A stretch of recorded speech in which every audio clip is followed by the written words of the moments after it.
Hey everybody, Who's Your Jedi here with another review for you. It's the summer season, and of course, there's not really much going on in terms of television right now. So, what I like to try and do during this time of the year is sort of try and fill in the gaps with movie reviews and the occasional review of probably a short series. I finally decided to start making greater use of that $9 I cough up every month for Netflix. And this review is going to be the start of that for this summer. And here I'm reviewing the movie Space Pirate Captain Harlock. Now, this is a Japanese film, and if you're familiar with the history of anime, you might have heard of Captain Harlock. He's a character and part of a series created by a fellow by the name of Leiji Matsumoto. Now, over here in the West, Matsumoto's work is somewhat known among the older anime fans. Um, One of his most famous works, the animated was adapted into an animated film called Galaxy Express 999, which was a real staple on the Sci-Fi Channel back in the 90s.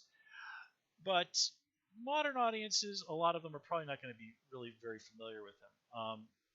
However, over in Japan, Matsumoto and his work is the stuff of legend. I mean, it's been just part of anime history and in a very prominent place since like the 1970s.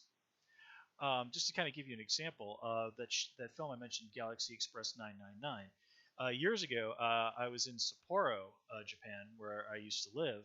I was just walking down the street one day, and I happened to look over, and someone had painted a mural of the characters from Galaxy Express 999 on the side of the wall.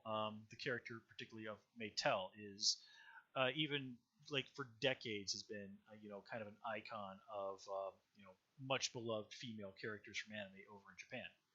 Now, again, this sort of stuff has kind of the spotlight on this Matsumoto's work is sort of faded here in the West, but again, it continues to hold a really special place in people's hearts over in Japan, and that no doubt played a big part in Captain Harlock getting a new movie made back in 2013, which is the one that I'm reviewing here today.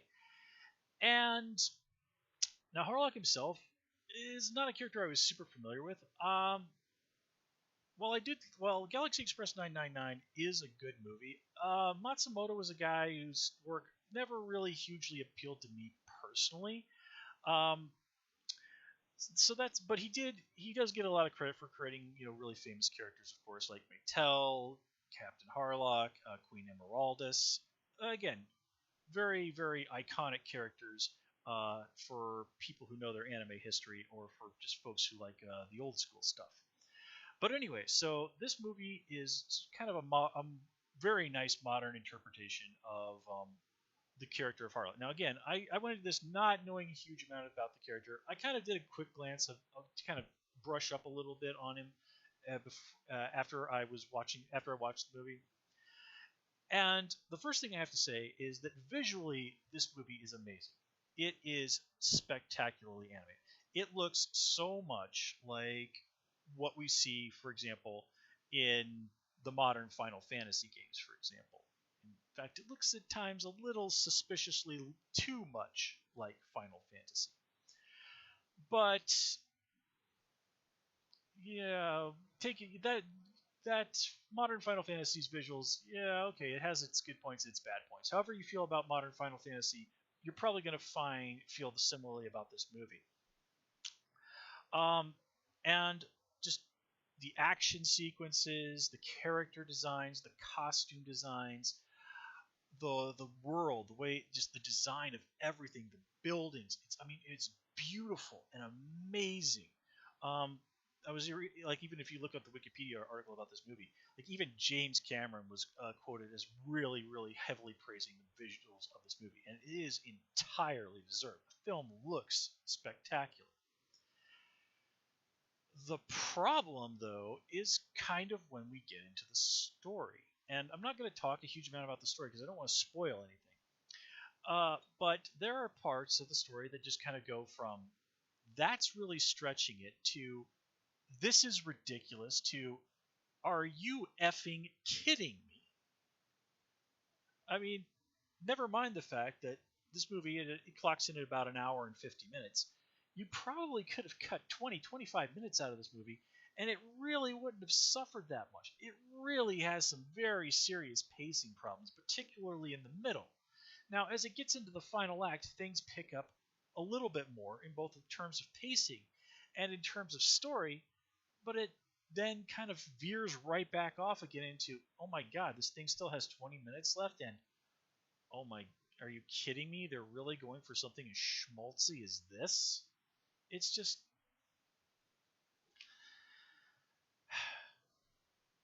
and then characterization.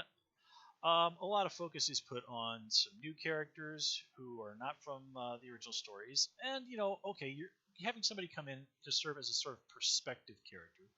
I can respect that. It's a reasonable choice, and all of the established characters do get their moments to shine, and Harlock, of course, being the title character, uh, they do really have some nice stuff with him. But again, there's also some stuff with him that is just absolutely ridiculous and schmaltzy, and you're just like, I can't believe you're trying to lay it on this thing. Um, I was also kind of disappointed with what they did with Kay.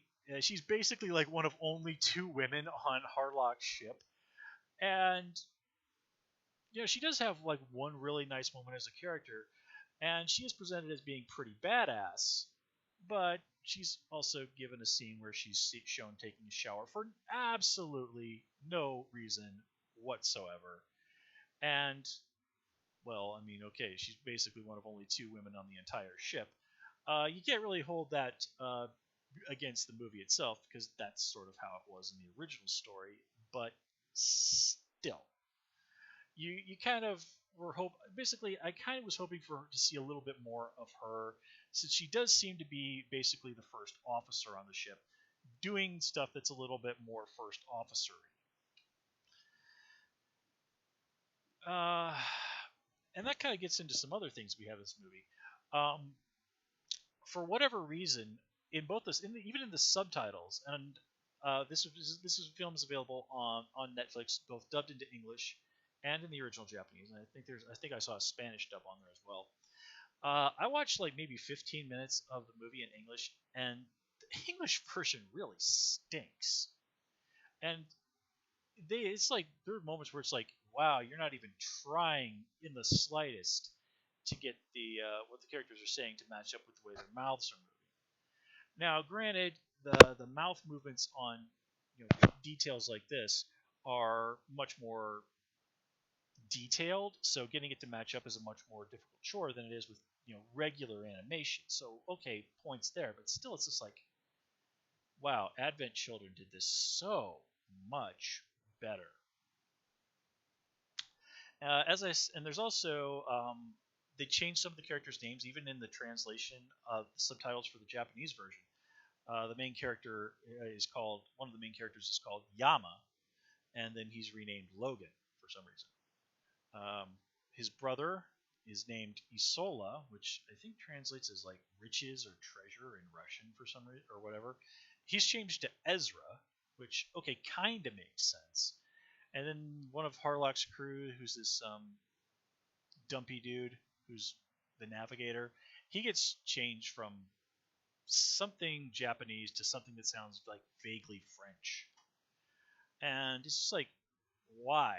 I mean, kind of one of the things that is a little bit off-putting if you sort of read about Leiji Matsumoto's stuff is he does sort of suffer from the thing of everybody is Japanese. All of my characters are Japanese for no discernible reason, despite the fact that we're out in space and all of this other stuff. Everybody's Japanese except for Captain Harlock, and Queen Emeraldus, I think, is not Japanese. Although she does basically fall in love with a Japanese guy who looks like a space hobo. And that's not a joke. He really does look like a space hobo. But that's kind of one of the long-standing what the hells with Leiji Matsumoto's work. So, yeah. But anyway, kind of getting back on track though. the, as I was saying, one of the big problems of the movie is pacing, and combine that with all of this stuff from a story that is just kind of ridiculous. There were definitely times in this movie where I felt like, God, I can't wait for this movie to end so that I can go do something else, like play video games or read a book or something. And you never want people to feel that way about your movie. Now, granted, it does sort of redeem itself somewhat towards the end, but it also comes with a big helping of just ridiculousness and schmaltz. So, at the end of the day, is this a movie worth watching? Well, if you really want to, if you're interested in seeing, a Japanese movie based off of manga and anime that's a little bit different than what you might be used to, or if you're one of those people that's just really into visual effects, then this is definitely worth checking out. If you're like somebody, if you're a person that likes sort of science fiction and action, well, okay, man, this movie definitely delivers on the sci-fi action. I have to give it that. It is damn good sci-fi action. I mean, like the J.J. Abrams Star Trek movies got nothing on this. And again, I'm not too big a fan of those movies, so whatevs. Now, if you're kind of more looking for a story that's really kind of gonna hit you here or really make you think, go watch some reruns of Deep Space Nine. Seriously. And if you're just sort of interested in a more modern, if you're in something from the older school of anime, but the original stuff from that time doesn't appeal to your sensibilities, not everybody kind of handles going back so well, then this is something to give a try.